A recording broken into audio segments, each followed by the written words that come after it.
Morning, Abotai. Tonight, Be'ezat Hashem, we will mark Tu B'Av, the 15th of Av, which the Mishnah tells us is one of the most joyous days of the year, along with Yom Kippurim.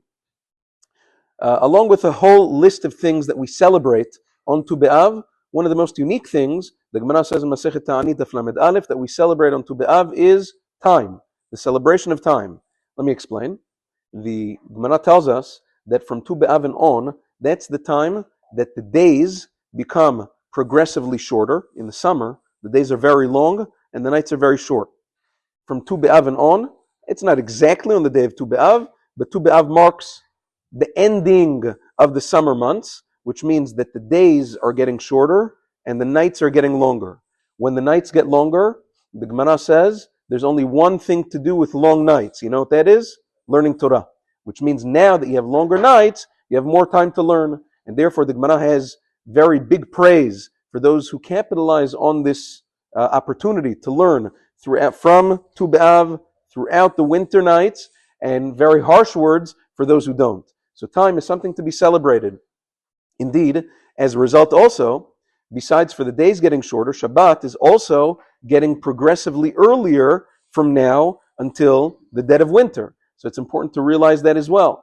When a person comes to light Shabbat candles, the minhag is you're not supposed to light too late. The Gemara says in Masechet Yoma Daf Pe Aleph, the Gemara says that there's a mitzvah leosif me'achola lakodesh, to add from the mundane onto the holy, which means don't light Shabbat candles mamash right at sunset of Friday night. It's no good. You should add a little bit kedusha, light a little bit earlier, and accept Shabbat a few minutes earlier. The Rosh Rabbeinu Asher writes that there's no shi'ur, there's no prescribed length of time how early you have to accept Shabbat. However, there's a mitzvah, however it is, ever many minutes, to accept Shabbat earlier, to enter Shabbat with that extra kedusha, which, by the way, is a Torah obligation. Nosif mechol kodesh, we learn out of Psukim, is a mitzvah aseh min Torah. Both Shabbat, Yom Tov, Yom Kippurim, it's a mitzvah aseh to add on.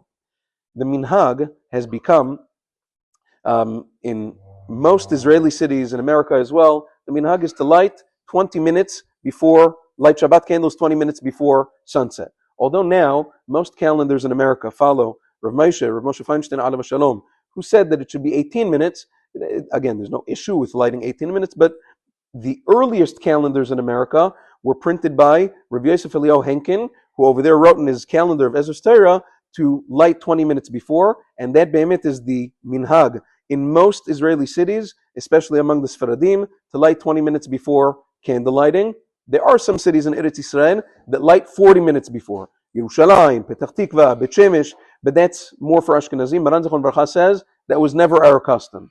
Our custom was always to light approximately 20 minutes. Now again, if a person didn't light at 20 minutes before sunset, you can light later as well. But once you're already getting too close to sunset, it gets dangerous, because if you're already getting that close to sunset, you could be doing Chilul Shabbat. So you really have to be careful to light as early as possible and to be cognizant of time, as we said, because time is something that even Chazal pointed out deserves to be celebrated. Have a wonderful day.